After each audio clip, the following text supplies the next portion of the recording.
Joyeux Noël à tous les abonnés de l'émission Les Confidences de Rachel. Bonjour et bienvenue à ce numéro. Nous allons parler d'un jeune citoyen congolais. Lui, c'est Napi. Napi a vécu pendant longtemps ici à Kinshasa, la capitale. Et comme vous saviez à l'époque, les jeunes gens voulaient bien faire des affaires. Napi faisait partie de ces nombres-là. Il est parti pour la République d'Angola où il a passé 3 ans. Ses affaires lui ont rapporté beaucoup d'argent, énormément alors. Napi a quitté la République d'Angola pour la Turquie, où il a rencontré une jolie fille, Espoir. Ils sont tous deux tombés amoureux. Chacun sait de l'émission Les Confidences de Rachel. Ils avaient l'objectif un jour plus tard de contracter les mariages et d'avoir des enfants. Et pendant qu'ils menaient les démarches en fait de quitter la Turquie pour la Grande-Bretagne, Napi a sauté sur la première occasion qui s'est présentée. Il a trouvé les moyens de débarquer en Grande-Bretagne pendant qu'Espoir est resté en Turquie. Chers abonnés, chers internautes, Napi en Grande-Bretagne, précisément à Londres, la capitale, il se démenait pas mal pour s'approprier des documents légaux afin d'être en ordre avec l'État britannique. Ensuite, faire appel à sa copine Espoir.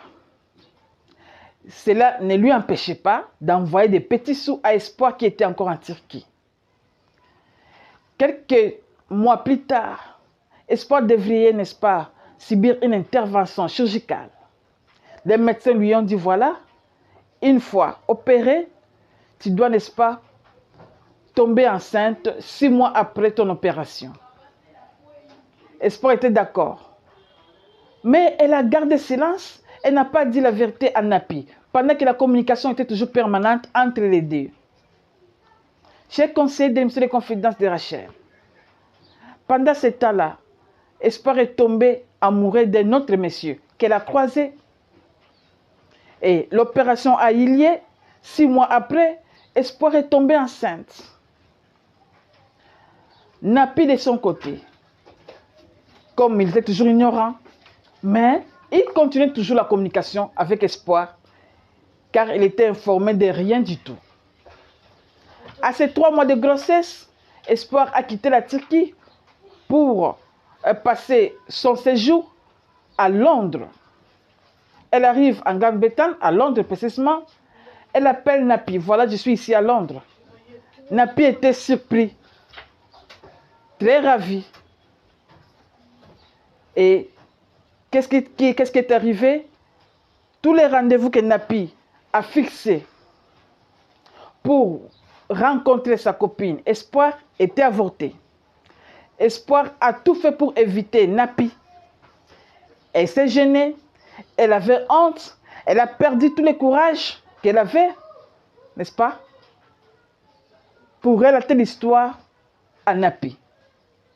Espoir a décidé de retourner en Turquie sans pourtant voir Napi. Napi était déjà choqué. Il n'a pas compris. Mais Espoir a trouvé, n'est-ce pas, les excuses. Et Napi a fait passer cela. À peine 9 mois, Espoir vient d'accoucher d'un bébé. Elle appelle Napi pour lui dire, voilà, pardonne-moi, je dois te rejoindre en Grande-Bretagne. Mais là, je porte un bébé d'un autre monsieur. Parce que je devais, n'est-ce pas, subir une intervention chirurgicale. Et 6 mois après, il fallait que je tombe enceinte. Mais le père de ce bébé, c'est un menteur. Il m'a trahi, il m'a menti. C'est un homme marié, je ne savais pas. Je dois te rejoindre à Londres pour que nous puissions contracter les mariages des rêves et avoir d'autres enfants. J'aimerais que ces enfants, que ces bébés et les autres enfants que nous aurons puissent avoir ton éducation à toi. J'ai conseillé de l'émission Les Confidences de Rachel. Napi est bouleversé. Il est blessé. Il ne s'attendait pas à ça. Et voilà, il a appelé maman Rachel. Il dit, mais comment je peux l'accueillir dans ma maison avec un bébé dans les bras qui n'est pas le mien? Ça choque. Napi ne supporte pas ça. Il dit, mais je serai mal compris par ma famille, mes amis et connaissances, mon entourage. Non. Mais continue. Espoir continue à me supplier chaque jour. Je ne peux pas fermer l'œil, maman Rachel.